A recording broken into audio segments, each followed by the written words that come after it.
To start the supportive factor session, can I kindly request everyone to say sadhu, please? Sadhu, sadhu, sadhu. Namo tassa bhagavato arahato samma sambuddhassa. Namo tassa bhagavato arahato samma sambuddhassa. Namo tassa bhagavato arahato samma sambuddhassa. Mayupamancha vinyanam desitadicca bantuna yatayata nichayati yoniso parikkati rittakang chuttakang hoti yonang pasati yoniso. Sadhu, sadhu, sadhu. Dear friends in Dhamma, the meaning of the particular verse that was just recited is consciousness, a magic trick. This has been taught by the king's man of the sun, which is the clan of the Buddha. However, you observe them, appropriately examine them, they are empty, void, whoever sees them appropriately. So that is the meaning. And today, 24th of September, for our supportive discussion, we are still taking the Penapindukama Sutta, where the Buddha is trying to explain the aggregates, the clinging aggregates, with similes. So he is equating the form to a lump of worm and feelings to a water bubble and perceptions to a mirage and formations or volitions to a banana trunk, banana tree, and the consciousness to a magician. So we have discussed the first four, which is form, feelings, perceptions, and formations in detail. And we try to understand them to the best of our ability using our experience as well as the academic or the book knowledge. And now, last week, we started to discuss the last item of the 5 clinging aggregates, which is the consciousness. Consciousness is the one which keeps binding all the other 4. Consciousness is the one which controls the entire physical and mental process of any living being. And 5 clinging aggregates can be considered as the compositions of any living being. So what Buddha is trying to do here is to show us the so-called me, to show us the so-called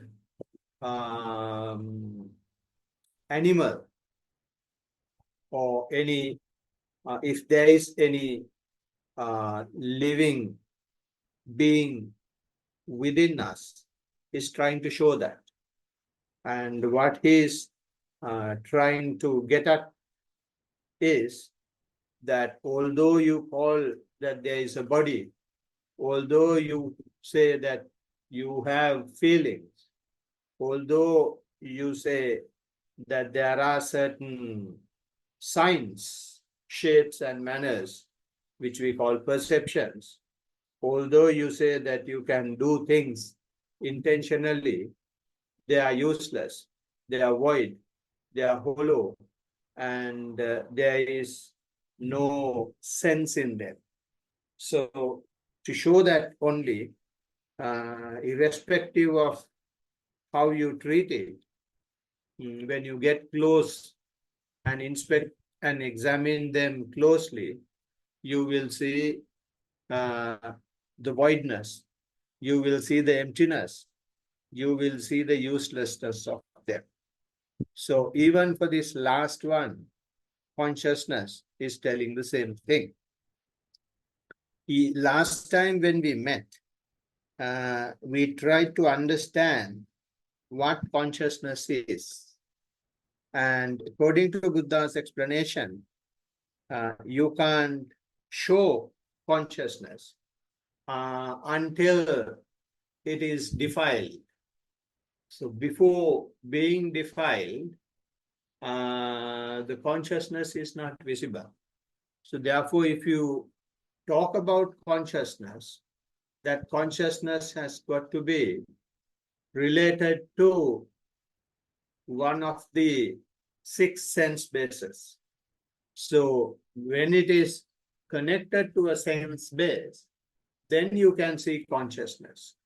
Consciousness is an energy, as we discussed in the last session.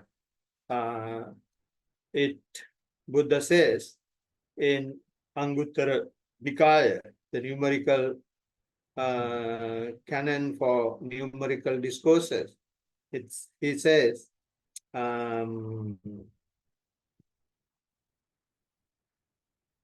is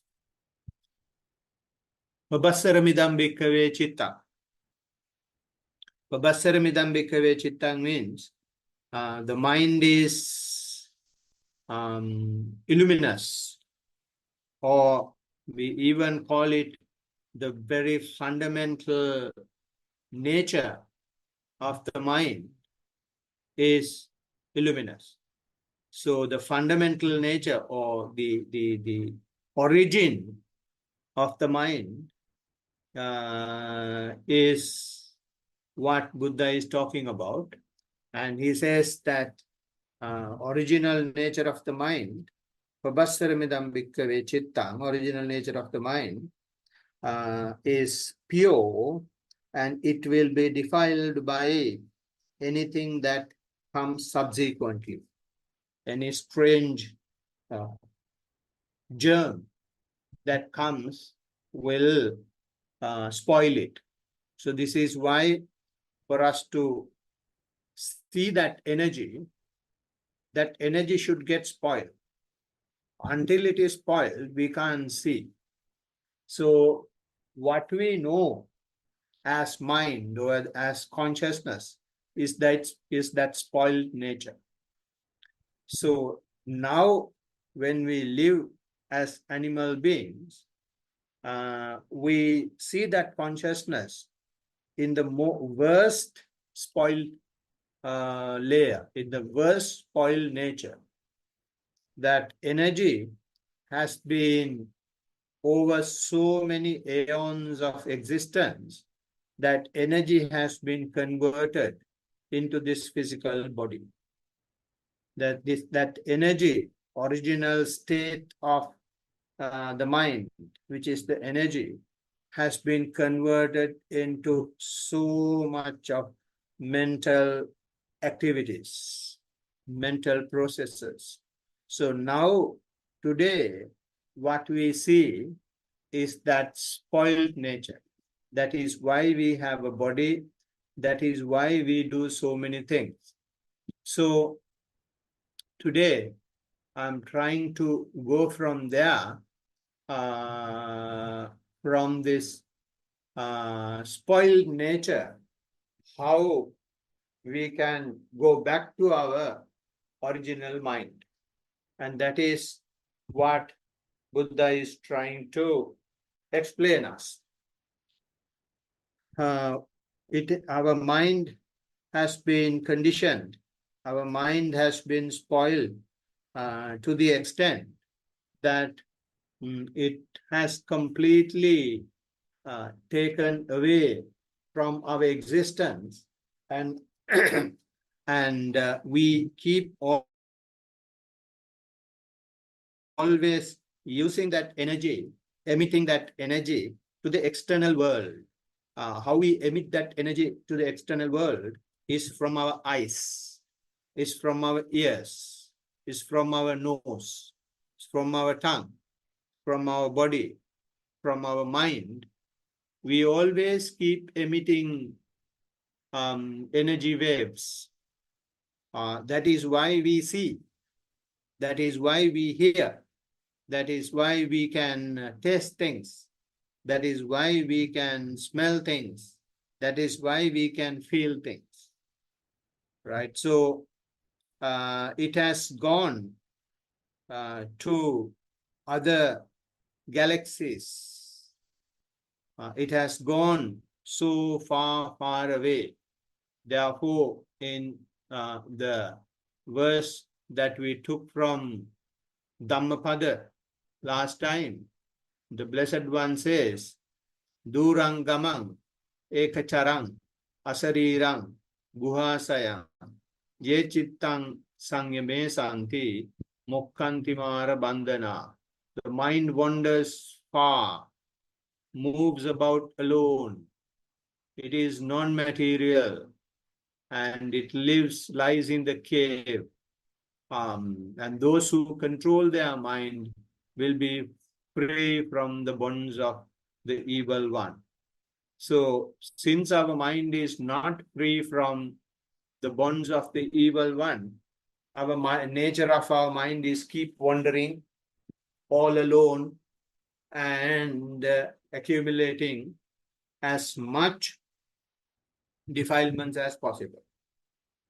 So to stop this nature and go from these defilements and to find where our mind is, where this cave is, Buddha asked you to go to a forest, go to a foot of a tree, or go to an empty hut. Close your eyes and try to stay still as long as possible, as much as possible. So what it does is, it is taking away the emitting of energy to the external world. Your eye door is shut, ear door is, although not shut. You go to an empty place, empty hut, or to a foot of a tree. There are no much of noise, and there is no lot of sensual things to urge you, to stimulate you. So therefore, energy that you emit to the external world, in a way it is controlled, right? So once you stop that, or try to stop that, then the energy wave that has been going outside, the consciousness that has been going outside, straight away comes into the body. When it comes into the body, you can't, that energy coming to the body, you can't straight away feel it, that it as an energy, because that energy we have always seen as matter, as a mass. We have seen forms, we have seen sound, we have heard sounds, tastes. So therefore, when it comes, when external informations, external data are not taken, when it comes inside, still you will see forms. You will try to be with forms. You will try to be with a mass. So when you close your eyes, you will feel your breath, or you will feel your body, or you will feel the wind that is touching your body, or you will feel the heat. So something relating to the body, you will feel. So now the consciousness, if you feel any of those things, within the body or coming into contact with the body. Now the consciousness is not far, it is with you. And when you have that consciousness with you, what you do is, if I may take the example of sitting and observation of your breath. So you will be able to keep observing the breath. When you keep observing the breath, what you will see is, initially you will see gross breath, and when you keep on observing it, that will naturally start to fade away. It will become subtler.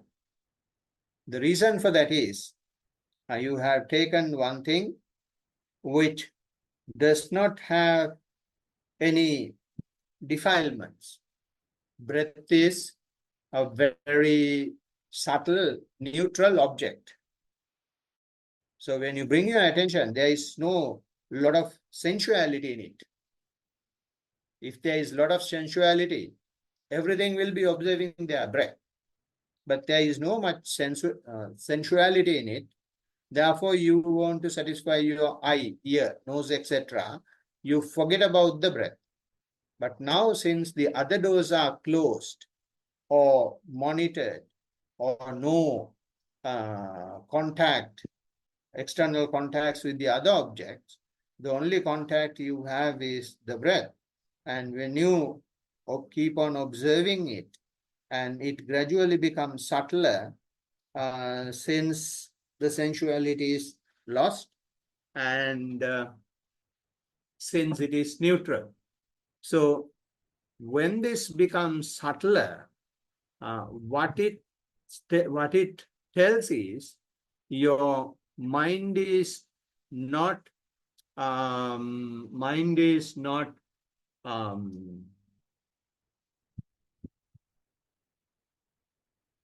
reacting to it. The mind is simply observing this. When it is being observed, since there are no agantuke upakkilitte upakkilittan, since there are no external defilements that are coming into the breath, you gradually purify the consciousness which observes the breath. It gradually takes away any defilement that is there with the energy to observe the breath. So when the defilements are reduced and your purification happens, the gradually you may require less and less respiration, less and less material energy to maintain the body. So that is why the breath becomes subtler. So when the breath becomes subtler, your awareness of it also gradually becomes subtle, and it becomes sharp. It does not simply become subtle. With the subtlety of the breath, to see the subtlety of the breath, your attention must also be sharper. So with this sharp attention, which is directed towards the subtle breath, will go more into your body through the breath. When it goes into the body, because the mind, since it is not having any other external object, mind goes to its cave. The physical Buddha says, it wanders away and it is immaterial, goes alone, and it lives in the cave. So when it is not wandering away, it has now come to the cave, come to the body. So when it comes to the body, and since you are not opening your sense objects, since you are not opening your sense faculties, not sense objects, since you are not opening your sense faculties, or not allowing them to act the way they are usually acting. Suppose you are hearing a sound. When you hear a sound, what you do is, if it is something that you like, then you continue to listen to it, you continue to dance to the tune of it, and you get involved with it. But now, even if you hear a sound, what you do is you label it as hearing. When you label it as hearing, you don't add any spices to it. You don't add any fuel to it. So since you don't add any fuel to it, the fire that was created by the sound in your ear will not increase, will not escalate, will not spread, right? So since it is not spreading, your consciousness, although your sense faculty is open, is not getting too spoiled. So this happens frequently. A lot of sounds may come, a lot of thoughts may come, a lot of aches and pains may come, a lot of smells may come, but you don't take them on board and you don't get involved with them. You don't behave with them in the way you have been behaving in the past. Since those sense faculties are not satisfied in that manner, your consciousness gradually moves away from those sense faculties and goes deeper and deeper and deeper into the body. And so therefore, your consciousness, when you try to purify it, it will try to trick you by subtlety of the breath. And when the breath is getting settled, only you will have the disturbances from sounds, disturbances from feelings, disturbances from thoughts, disturbances from smells, because they come to take the attention of this consciousness, take the attention of your energy, and take the attention away from the body. But now, instead, what you do is, when you say hearing, when you say a smell, when you say feeling, when you say thinking, you don't go with them, and therefore the body attention comes more and more to the body. So on one hand, it has to be with that neutral object, which is also getting subtle because you are not adding more fire to it, and the consciousness, habit of the consciousness is trying to take sounds and take your attention away and take other disturbance objects, or such as thoughts, feelings, and smells, etc., trying to take away. None of those things are able to take you away because you simply don't get involved in them. And therefore, although strange, agantuka, uninvited defilements are coming, you have the skill now to keep them at bay. So when you keep them at bay, the consciousness gradually are not getting involved with this new phenomena that are taking place. So the consciousness is getting more refined. When it gets more refined, it gradually gets into the cave. So what you are simply doing is, you are rounding the consciousness. You are sending your mindfulness through all around the consciousness and cornering the consciousness. So when the consciousness is cornered, when the terrorists are cornered, they will be gradually going back to their base. So like that, when you attack the consciousness in this manner, consciousness is now gradually getting back to it can't wander all over the universe now. It will come to your body. So when it comes to the body,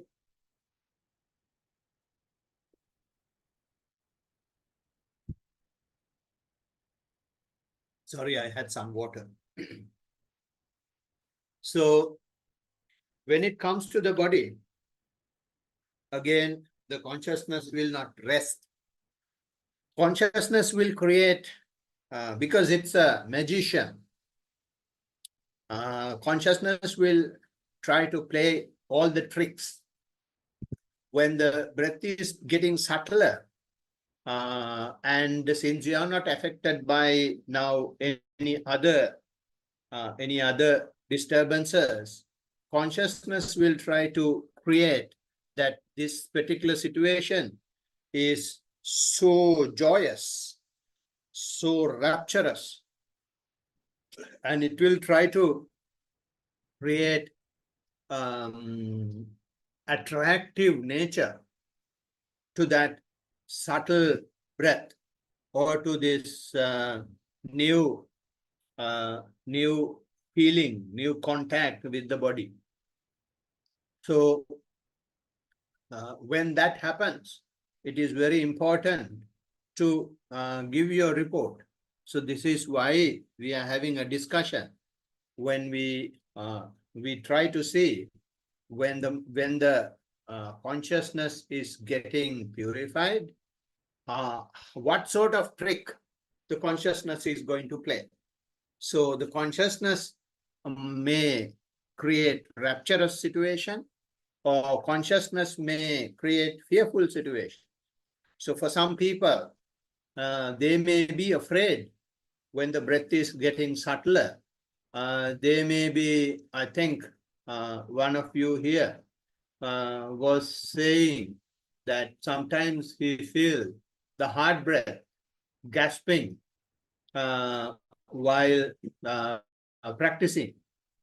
What happens there is you come out of the materiality, you come out of the grossness of the materiality, you purify this energy, and when you purify this energy, that purification, mind doesn't like, consciousness doesn't like getting purified, because it loses its strength.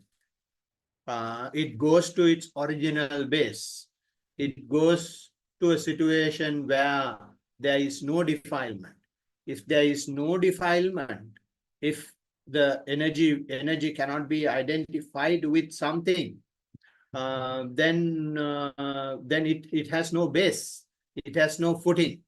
So therefore, when that strength of the consciousness is lost, it is creating this fearful situation. It is creating a lot of magic and try to hook you onto it. And for some people, they feel that they have a lot of power. They feel that they are like superhuman. And of course, such abilities, such skills have been used before Buddha. Before the Buddha, when the consciousness is being purified and when the energy is taken to the body, people have been using those energies to dive into the earth and walk on water and to levitate, to read others' minds and do so many things. And also, they have used this elementary nature of the physicality, because they can reduce their energy layer, they can reduce their mass into either fire or the earth, or they can use it to the wind. They can turn it into water, and then make use of those things to fight, to attack others. And we have seen a lot of movies like that. They are not really fictional, and those are things that have happened in the past by those who have been really practicing meditation. When you practice your meditation well, and when you have controlled that energy layer of the mass, and you can do a lot of things with it, but whatever you do with it, still you are defiled. At one or the other stage, you will have to identify yourself with it. As soon as you identify yourself with it, and that consciousness, that energy layer will stay defiled.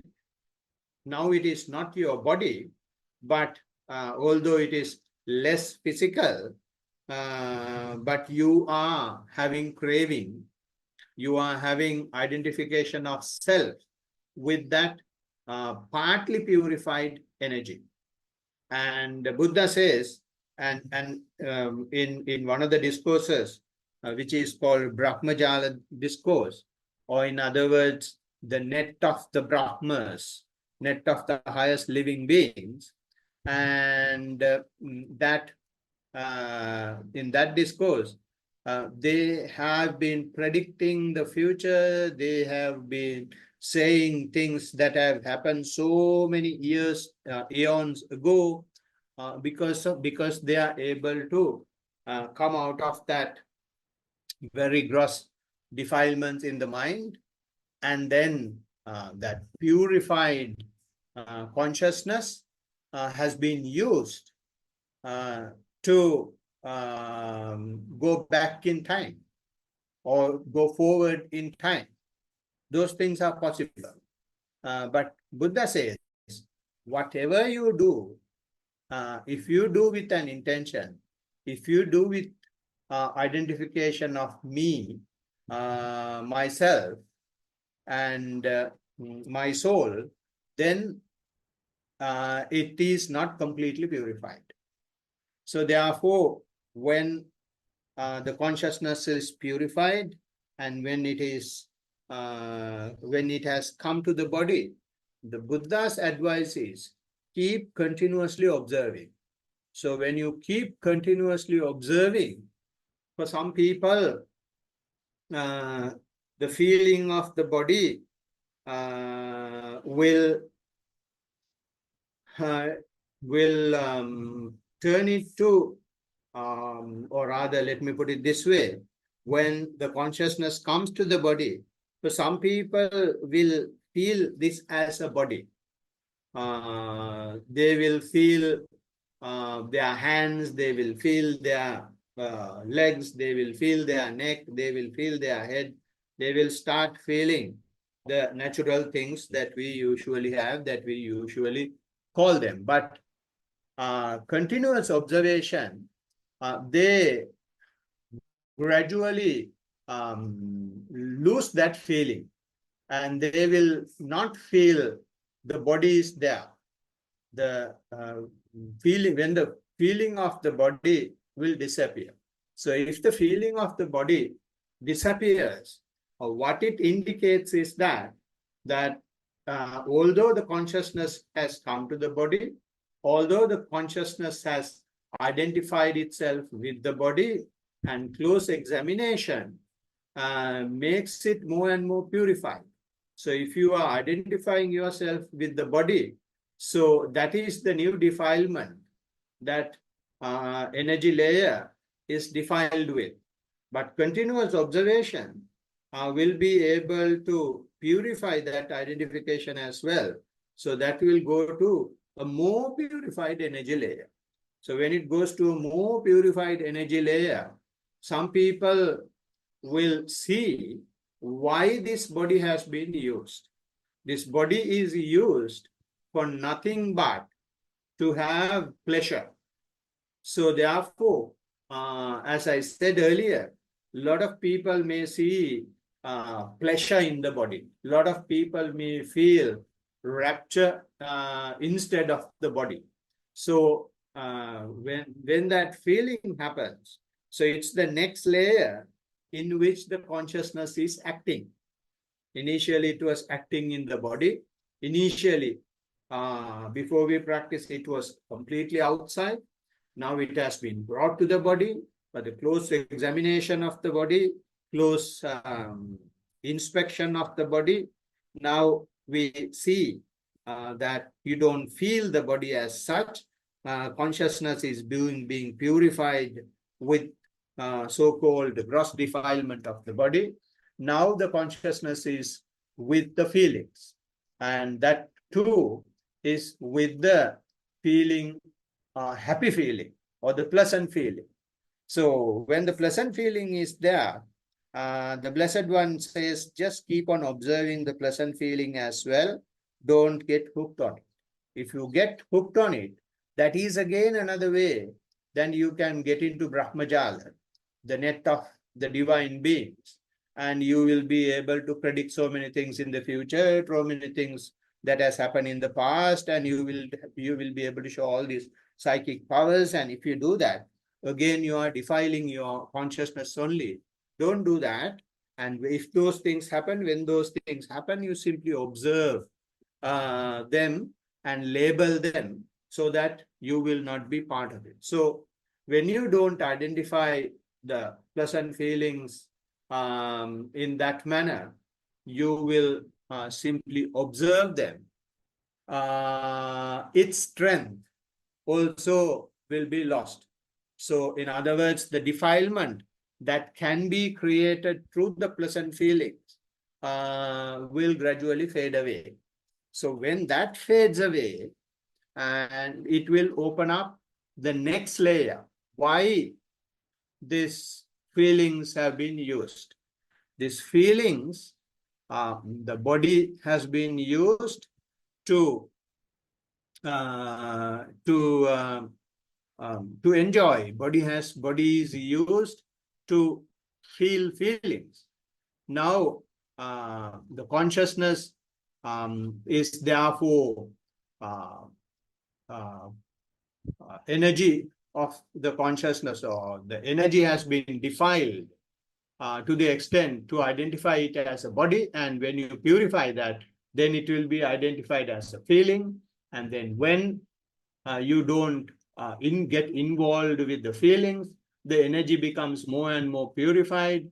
And then you will see the feeling, the main nature of the feelings, the main function of the feeling is to identify things. What feelings does is, feelings says that this is good, this is bad, and this is pleasant, this is unpleasant. So when you go through that, go through the pleasant or go away from the pleasant and unpleasant identification, it comes to a point that there is no pleasant, unpleasant identification. So when the mind is purified to a no pleasant, no unpleasant identification, that is a hell of a task.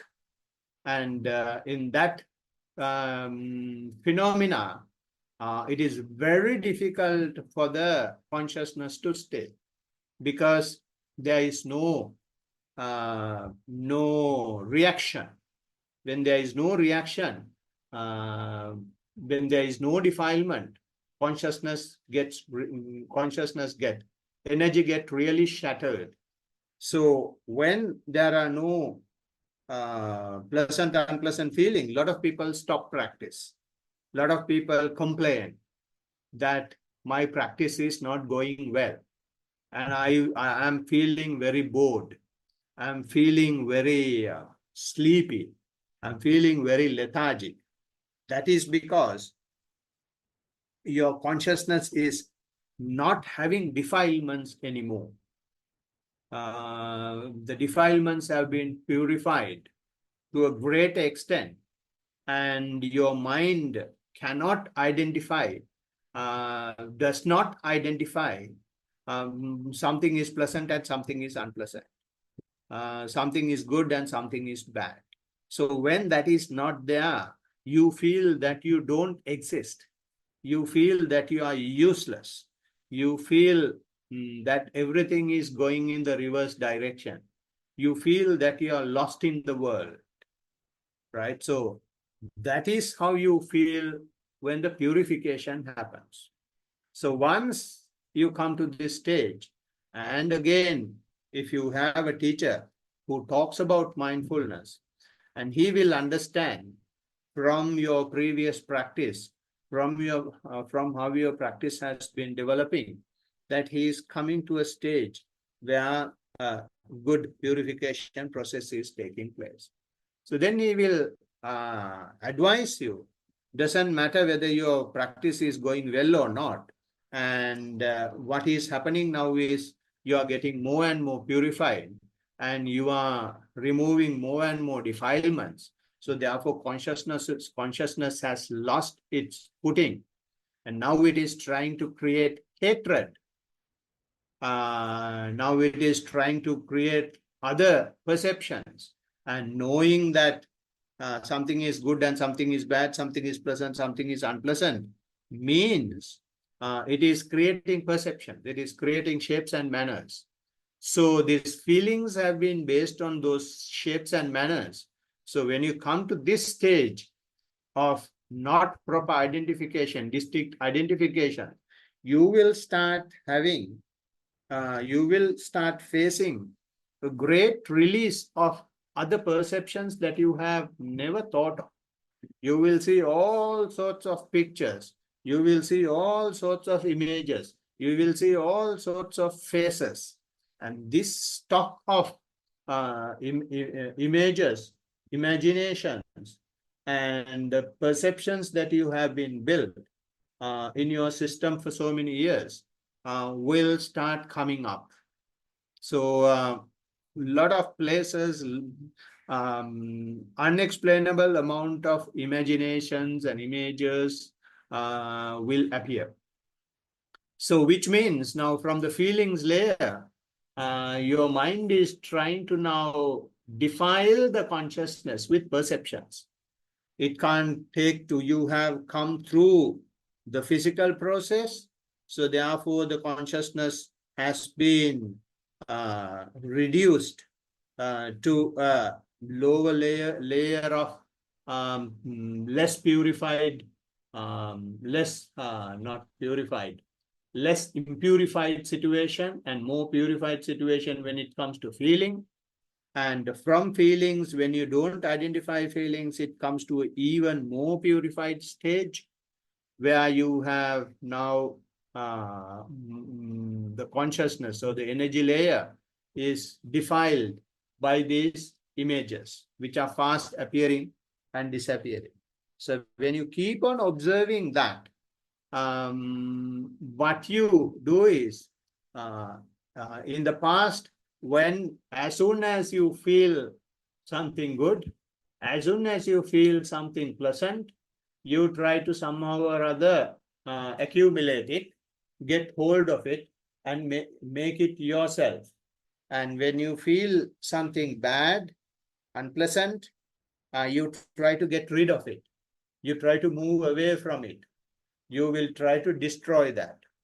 So, in other words, this is a continuing reaction that has been happening. And it is happening so fast, and we don't know whether we are doing it intentionally or unintentionally. So when you reduce your defilements to the layer of perceptions, then you can see how agitated, how aggravated, how anxious your mind is to do something. So when you don't have any pleasant, unpleasant feelings, when you have so many images, when you have so many thoughts, when you have so many suggestions by the mind, you simply can't sit. You feel that you are being harassed. You feel that you are being burned. You feel that you are being torn into pieces. You feel that inside your body, you are being scraped. so much of unpleasant, unbearable, unexplainable situations will happen. That is because you don't react now. You simply keep observing. You are getting more and more and more and more close to the consciousness and trying to avoid that being defiled. And you, for that, what you simply do is observation only. So when you don't do anything, when you don't react to it, when you don't intentionally get involved with it, this is how you feel. So it is creating so unbearable, unpleasant situations so that you will at least shake your bum, at least shake your legs, at least shake your head. And when you do that, that becomes a reaction. And with that reaction, energy layer becomes defiled, and then the consciousness gets established. Not very gross establishment, as if you are opening your eyes to see outside world. But that is enough for the consciousness to stay. So therefore the Blessed One says, Yancha cheteti, yancha pakappeti, yancha anuseti, viññānassa titiya. Yancha pakappeti means any internal dialogue will establish consciousness. And you may go into, in your practice, you may go into a situation where there are no absolutely thoughts.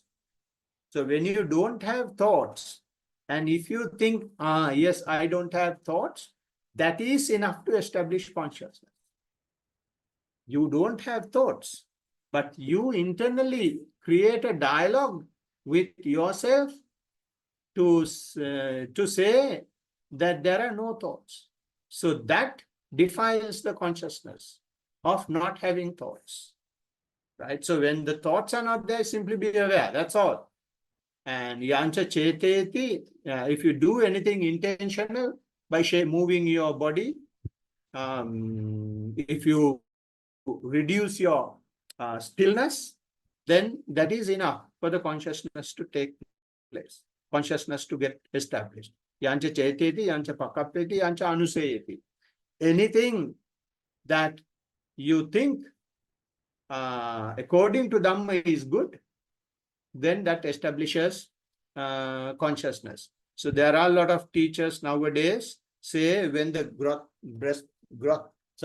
breath becomes subtler, you start doing this, you start doing that.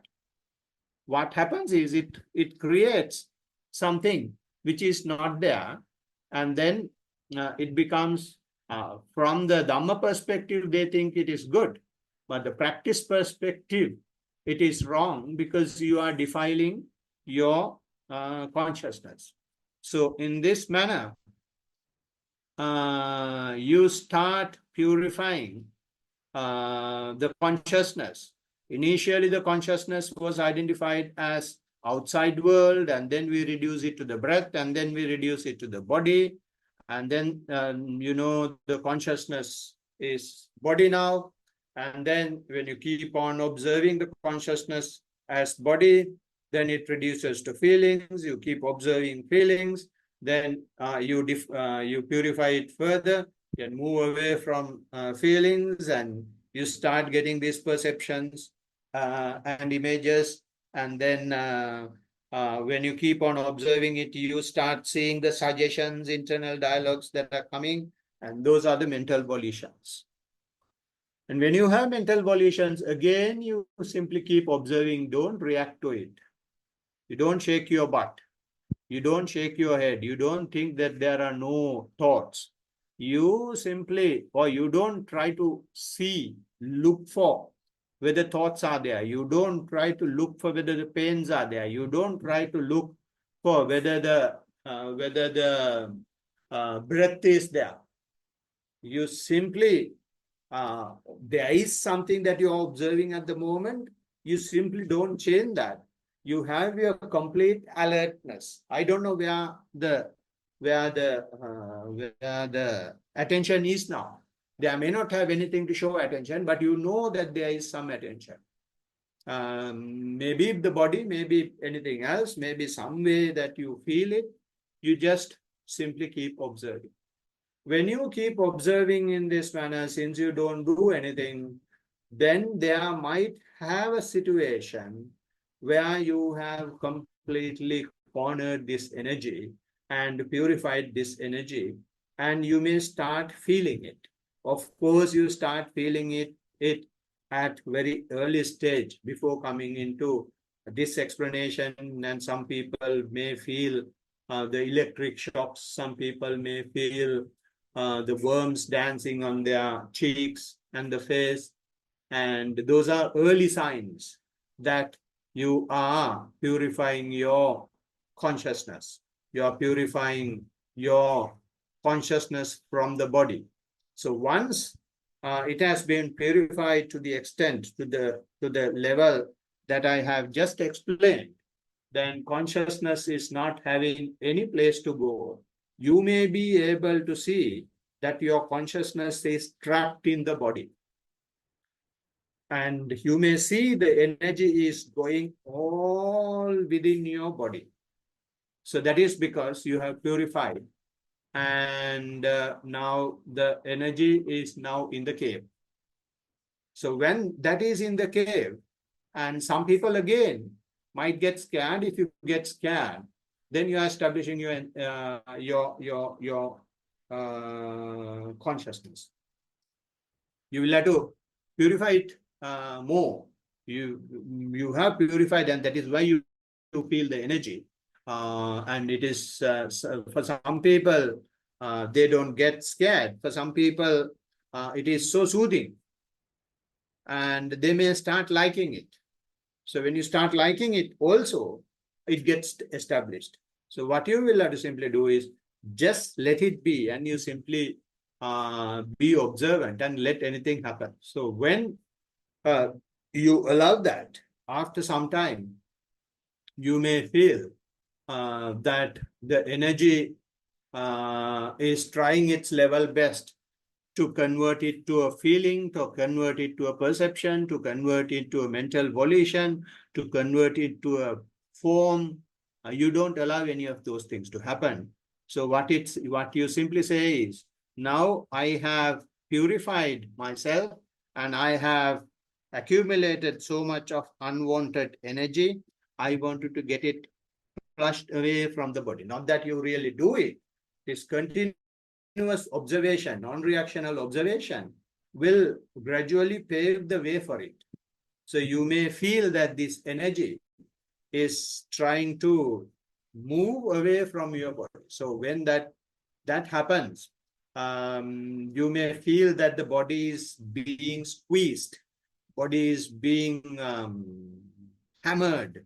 You may feel that the body is being sucked by a vacuum cleaner, or you may feel that there is some force which is generating very hard from within the body and trying to burst your body off and trying to go out.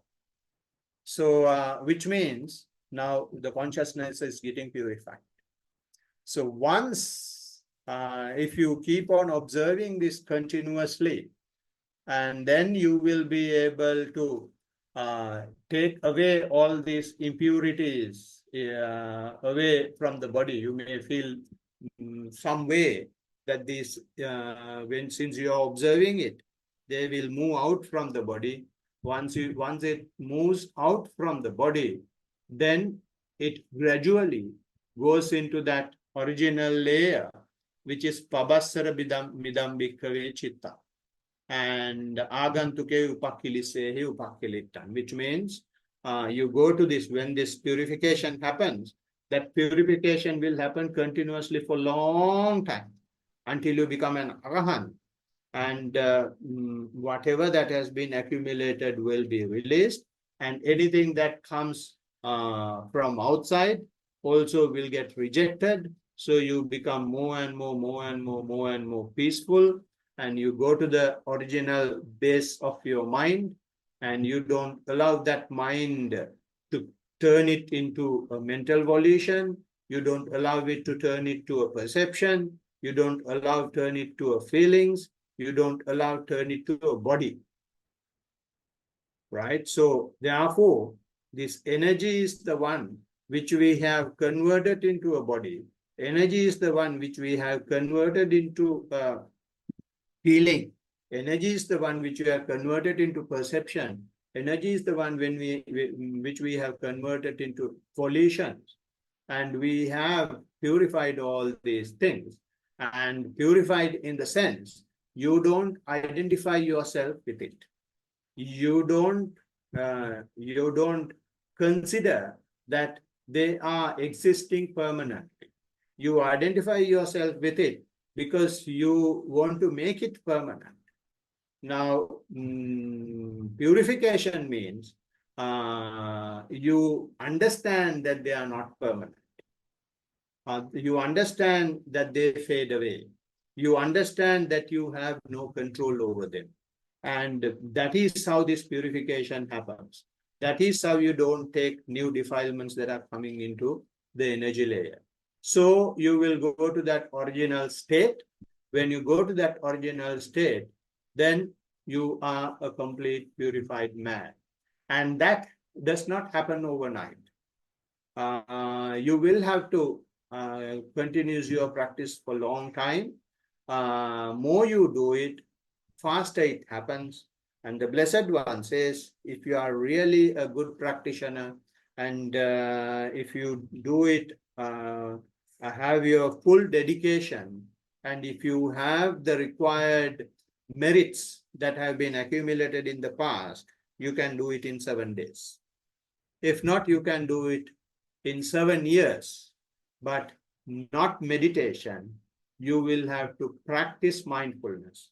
Not just practice mindfulness, keep the mindfulness to the fore.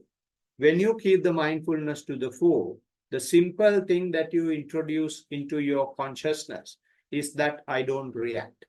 When you don't react, reaction is the main ingredient to generate consciousness. So when you don't react to the body, you don't create a body. When you don't react to feeling, you don't create, you don't establish the feeling. When you don't react to perception, you don't establish a perception. When you don't react to volitions, you don't establish involutions. So these non-reaction activities, non-reaction mentalities has to be taking place each and every thought moments for long time. And if you have sufficient merits, you will be purified in this life itself. And if for someone to hear that there is a practice like this, they must have merits definitely. And out of so many people, why you guys are attracted to this and involved into this is because you have that capability to understand sometimes what I'm saying. And you have that capability to put that into practice yourself. You have that capability to somehow or other have some words to say how you feel when you practice. So that itself is showing that you have sufficient merits to walk on this path. So therefore, Buddha says, Mayupamang Vijnanam, which means consciousness is a magician. So what it simply does is, it has created from this original energy layer something called a body, something called a feeling, something called perception, something called mental volitions. And it has created so many layers of existence. It has created hell. It has created animal kingdom. It has created divine world. And it has created super divine world. It has created purified divine world. And all these things are created by our own consciousness. And how it does is just simply because we identify ourselves with it. So therefore, it is very serious when you practice. If you identify yourself with the experiences of the practice, it will not get purified. So therefore, that is where the Blessed One says, Mayupamang Vijnana. When you practice, when you have really cornered your consciousness, when you have really purified your consciousness, then the consciousness is so sharp to create something out of it. And if you don't keep the mindfulness to the fore, not to react, not to identify yourself with it, you will get hooked up in it and you will go with that and you are caught up after that to the consciousness. So in other words, simply this consciousness is equal to mc squared. This is the finding by the Charles Darwin, if I remember right. What he says is energy is equivalent to mass into to the power of the speed of the light. But in Buddhism, according to higher Dhamma, it says the change in the mass, change in the mind is 17 times faster than the matter, mass rather. And therefore, it is that energy that we have converted into mass. Blessed One is also explaining us how this mass to be taken back to that original layer of energy. But to do that, you should not develop an equation. As soon as you develop an equation, you are identifying yourself with it. You experience the equation. And once you experience the equation and when you don't identify yourself with it, then you yourself are purified. You have become the lab. You have become the observer. You have become the observed object. And at the end of the day, observer and the observed object becomes an energy, and there is nothing to create formula. As soon as you create a formula, you don't see that it is void. You don't see that it is useless. You don't see that it is empty. You don't see that it is hollow. You think that there is something. By creating this formula, you can turn energy into mass and mass into energy. And when you manipulate energy and mass, you will be able to go to the speed of the light, and you can do all sorts of, magic things. You can. You definitely can. But you will have a long, long existence. So therefore, the Blessed One says, don't purify yourself. Don't defile yourself with those things. If you do that, it will be done by even animals. I am teaching you a technique to come out of being an ordinary animal. And by being a human being, you can be a superhuman being without identifying yourself with that. And that is the real superiority of the teaching of the Blessed One. It is not that you really become a superhuman. You don't try to show that you are a superhuman. Trying to show that you are a superhuman means you are hooked to the consciousness. So hope this talk and this discourse has given you some enlightenment, at least intellectually, to understand what happens in our physical and mental process. May you all be out of the magic of the consciousness, and may you be able to reach the final liberation in this very life itself. Blessings of the Triple Gem. Sadhu, sadhu, sadhu. Sadhu, sadhu, sadhu. Everyone, Saranag. Sadhu. Right. Okay. Do we have any discussion points? Yes, I do. Can you hear me? Okay. Not very well. Okay.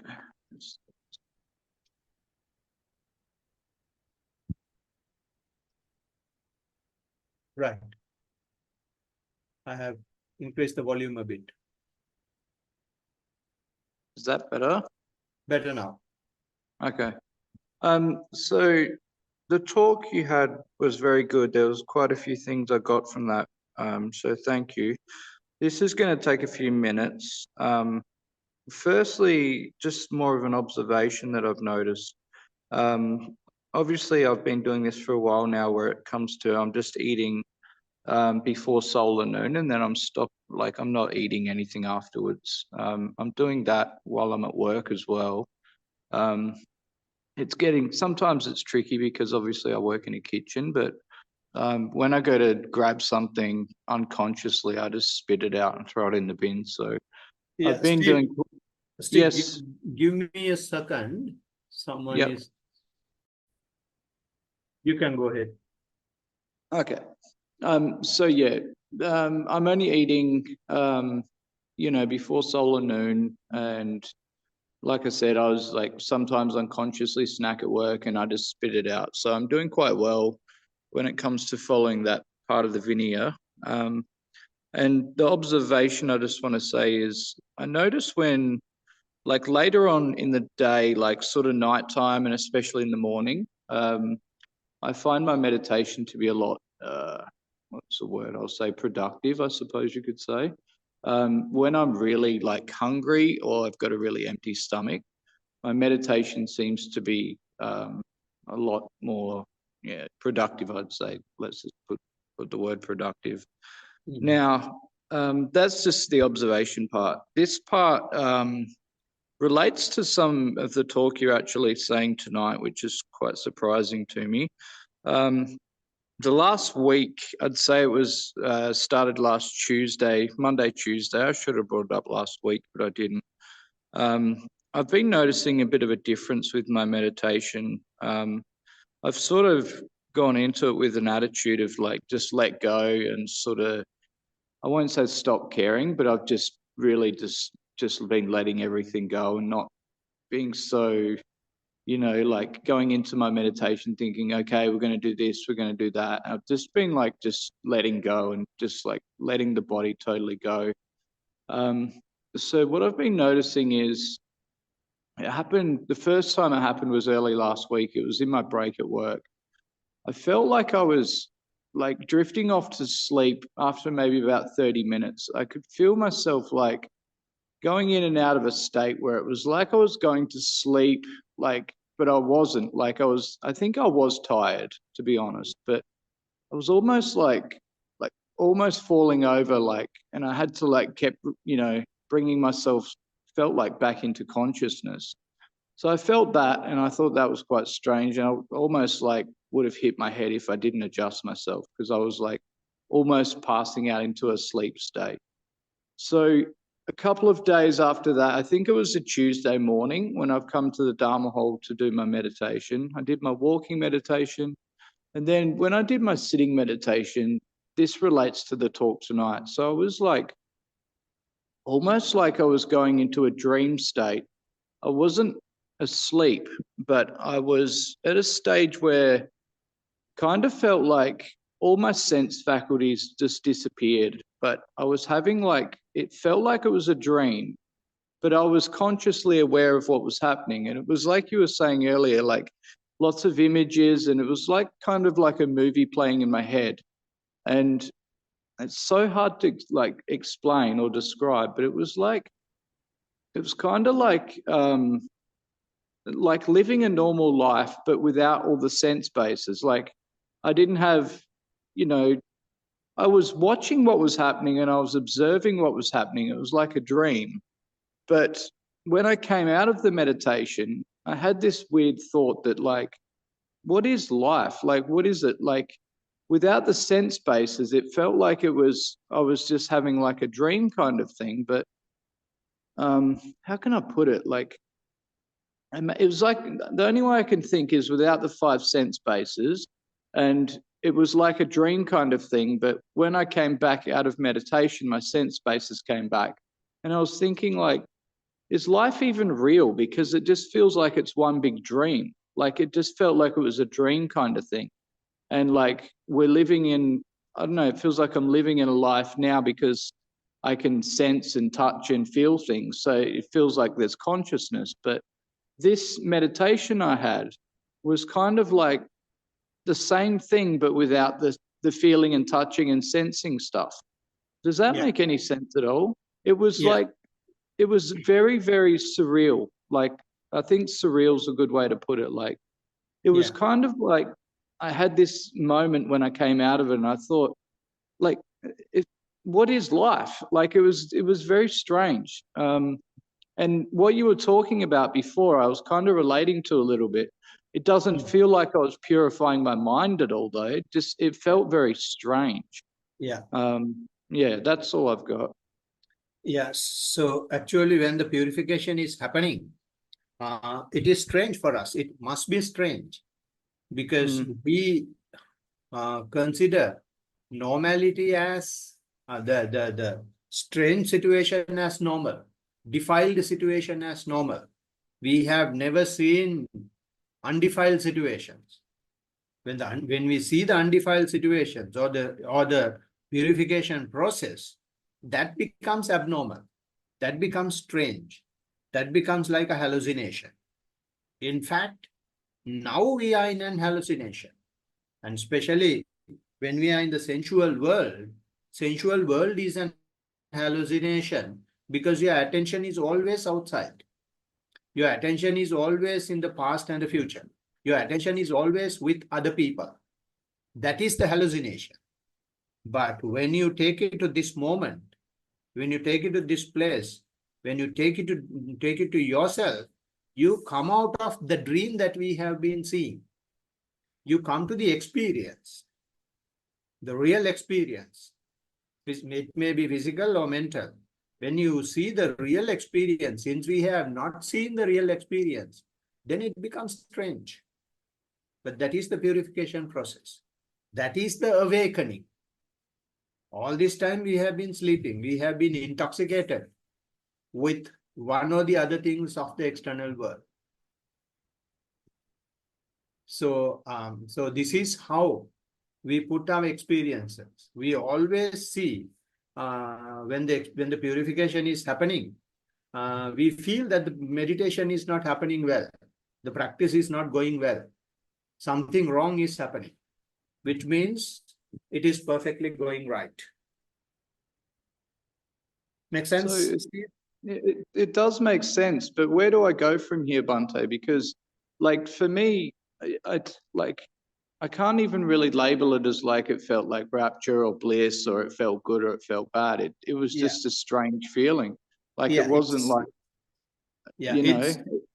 It's a when you see these images and movie-like thing that is continuously happening, sometimes you feel that you are also there, and all these people that you see have been with you sometime, but they appear and disappear so fast. So that's a purification of some perception layers. It felt as real as like when I'm consciously with my senses. It felt like as real as that, if not more real. Like it was like, it wasn't straightforward though. There was like bits and pieces and like imagine like an everyday, imagine 1 week of life kind of thing, but it was all broken up kind of thing into like, there was a bit of this happening, a bit of this, but it was very real. Like I was actually there. I couldn't see myself, but it felt like I was actually there. And then when I came out of my meditation, I was like, was that like a lucid dream I had? Or because I wasn't falling asleep, but it felt like I was going to that stage where the other day when I was meditating at work, where I was like nearly nodding off, it felt like I was going to sleep kind of thing. But then on the Tuesday, like I know consciously I wasn't falling asleep because I just woke up. It was only like an hour or two after waking up. And it was like a really realistic dream. But it was very strange. we have a lot of stock of things that have happened in the past in our mental system, mental processes. So when Yeah. you keep on purifying them, those things are coming up. So when they are coming up in the past, before Buddha, people have exactly being identified names, father's names, mother's name, the place and the clan, and a lot of details. It is not just one. They have been able to see hundreds and thousands of lives like that. So that Yeah. happens if you identify with yourself with it, then you can keep going into the past. But instead, what the Blessed One says is, I am aware, I am aware, I am aware, so that you will not get hooked up in it. You get hooked up in it, then the consciousness gets established and the purification stops there. You will stay at a perception layer. So just keep writing it out. Like if it happens next time, just sort of like just let it be and don't. Just Like- let it be, and just remind yourself to be mindful of that. For that, what you can simply do is, I'm aware. That's it. Let anything happen. Don't try to stop it or be with it. Just I'm aware. So long as the movie goes on, you have a popcorn and then watch the movie. That's all. Okay. All right. Teruan Saranai, thank you for that, Bhante. Teruvan Saranai. Right. Anything else from anybody? Teruvan Saranai, sorry, Mansa. Teruvan Saranai Puta. Yeah, it was a very great talk. I could really relate to like with what I was going through. Yeah. And it's when someone once said, like I could see the difference between how I identify myself with cravings and when I'm not. So it's like when the cravings happen, like when someone else mentioned it, like I could see how I was doing it, like identifying like a person with the craving that would come up. Yeah. Yeah, like, but definitely over time, it's just been declining, like on Yeah. like a steady rate. Yeah. Yeah.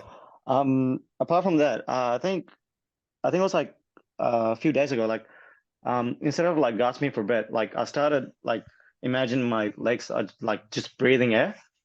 Mm. And yeah, and like it was like very soothing. So like I think it was like last night, that became my whole body. So not just my lower body, my upper body, my shoulders, my arms, my face. I could Mm. just imagine them like just breathing air. Yeah. And that led to like a lot of like raptures. So I just felt really great, like, and I was just lying in bed, not doing anything. All of a sudden I'm feeling secluded from my family, like a lot, like, and I would like it, like I felt like I was at peace for a while, like, and I was just lying just by myself, and like it was like I was starting to feel very comfortable. Good. Apart from that, like I did feel some minor cramps in my leg this morning, but like when that happens, like I like straight away remind myself to just like breathe, like just let my legs breathe, like let my body breathe.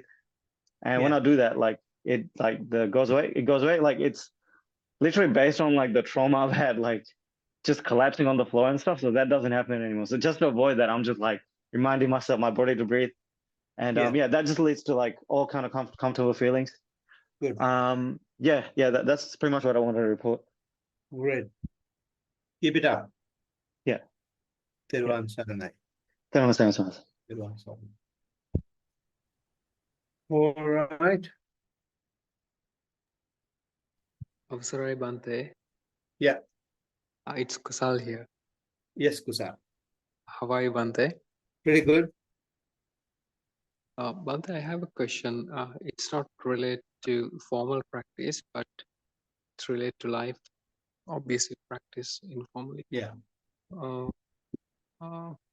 Bhante, this is actually something related to household. I noticed there are some fire ants in one of my pots, plant pots. Yeah. So when I noticed it's like I'm in a dilemma. So government says you have to report these fire ants, Yeah. If I report them, they will provide poison or they will do something to kill them. Yeah. So on the other hand, I can release them to somewhere else, or I Mm. can let them be, but it's again not good as per the government guidelines. Mm. So at the moment, I have left them inside kind of an island, Mm. so they can't spread around. Mm. So I can't figure out what's the right thing to do, Ante. Yes, I had a similar situation. Um, it is not fire ants. It was the termites. Termites were attacking my house. So Okay. I had to decide my house or just not killing. And then what I decided was I had to call what do you call pest control, Okay. and they came and destroyed everything, and they identified where the termites are coming, and they destroyed that as well. They took away the mother termite and all sorts of things. And then I thought, after that I sat and I did my walking and did my sitting, and nothing was affecting that action did not affect my practice at all. And then after about a week, we had to go and meet Bante Rakita in Gold Coast. And I told him that I had to face this situation. I had to take a decision. The decision I took was not exactly as per the advice of the Buddha. And then he said, you should not have Sila as Silabbata Paramasa. Sila is there to ensure that you are able to purify your mind. So when you practice, if what you have done is not affecting the practice, then your sila is complete. Right. So you have no intention of destroying these creatures, but you have an obligation, if you see them, to control them, to inform the government. So Yeah. you will have to oblige with that. Right. So if you leave them in an island, and they will definitely increase their colony, and it will be in a very it will spread to a very big area. And if they find out where the source has been, because they have ways to find out, then it's going to be a trouble. Right. So the question is here whether we are breaking a precept. So what you will have to do is you will have to oblige. At the same time, the Blessed One says you will have to obey the regulations of the government in the land that you are living. So you will have to obey that, and then sit and see whether your practice is affected. I'm sure it will not be affected, because you don't have the intention of destroying them. You simply oblige the government regulation. But if they ask you, give you poison and ask you to poison, then you can say no. According to my beliefs, I'm not supposed to do it. I'm supposed to report. You guys do whatever you want. Yeah. Yeah, so that's what you will have to do. And what Bhante Rakita told me was, in Gold Coast, his property has also been attacked by termite. So he also had to call pest control. Mm. Yeah. So therefore it's a common thing in that part of the world. And this is where we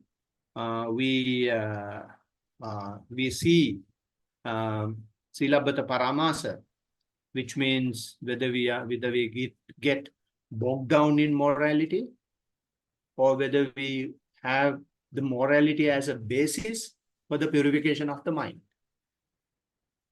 So if you Yes, keep Bhante. on thinking about this, Mm. then your energy will be wasted on a thing of which there is no answer to. That's right, Bhante. Yeah, it's You will be bit in a tricky. dilemma only. Yeah, yeah, it's tricky, Bhante. Yeah. Thiruvan Saranai. Thiruvan Saranai. Thank you so much. Thiruvan Saranai. Sahan, did you try to say something? Yes, Teravan Saranai. Hope Thiruvan you're doing Saranai. well. It's like same discussion, same questions as Steve, because I had this discussion with you for quite some times. Just with one added thing, me continuing to observe that at some point I can like see, so there is no dream or image or thinking or no pleasure, no good. It's just like a sleep. But actually, when you are sleeping, you are not aware. But I am aware that I am sleeping. And it's just like for 2 seconds, like max 3 seconds. Is it just another state or it's same? What is that exactly? No, it's again another stage. It's another purification. It's a situation. As you exactly said, if it is sleep, then we don't know. You must be sleeping. But here it's a funny situation where you are awakening into the sleep. You can see that you are sleeping. So Yes. that is what we call awakening. We are in a dream and we are awakening into the dream. That we have that ability.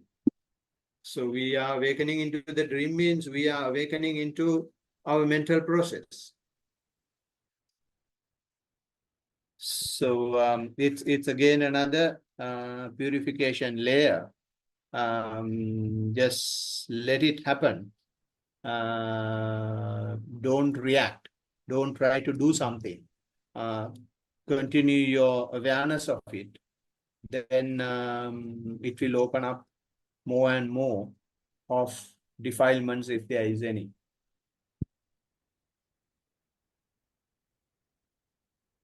Okay, thank you. Thiruvan Saranai. Teravan Saranai. All right. So if there are no more discussion points, we will be able to conclude the session by chanting the stanzas.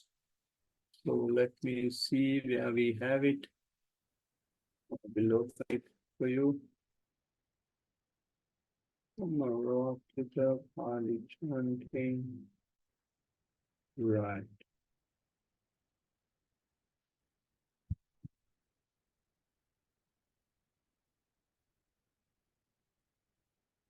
Can you see it now?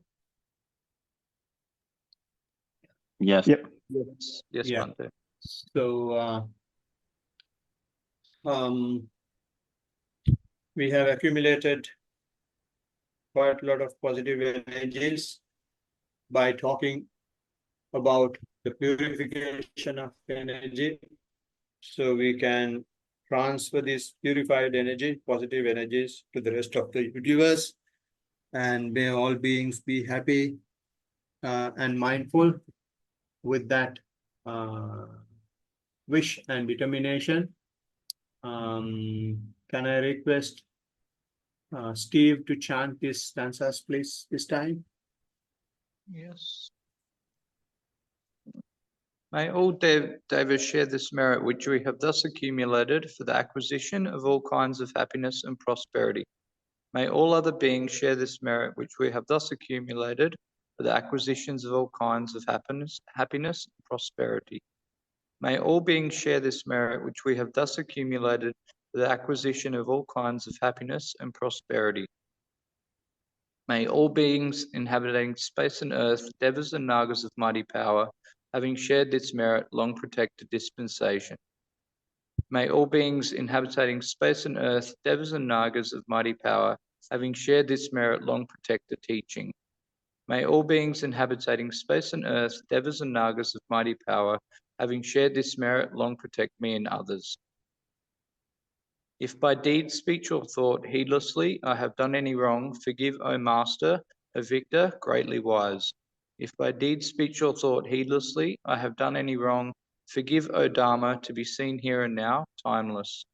If by deed, speech, or thought, heedlessly, I have done any wrong, forgive, O Sangha, practice well the incomparable. Idam me natinam hotu sukita hontu nyatayo. Idam me natinam hotu sukita hontu nyatayo. Idam me natinam hotu sukita hontu nyatayo. By the grace of this merit that I have acquired, may I never follow the foolish, but only the wise, up to the time I attain Nibbana. By the grace of this merit that I have acquired, may I never follow the foolish, but only the wise, up to the time I attain Nibbana. By the grace of this merit that I have acquired, may I never follow the foolish, but only the wise, up to the time I attain Nibbana. Sadhu. Sadhu, sadhu, sadhu. Sadhu. Peruvan Saranai, everybody. Thank you very much for joining. Terawan Saranai. Saranai. Thank you, Bante. Peruvan Saranai, Peruvan Saranai.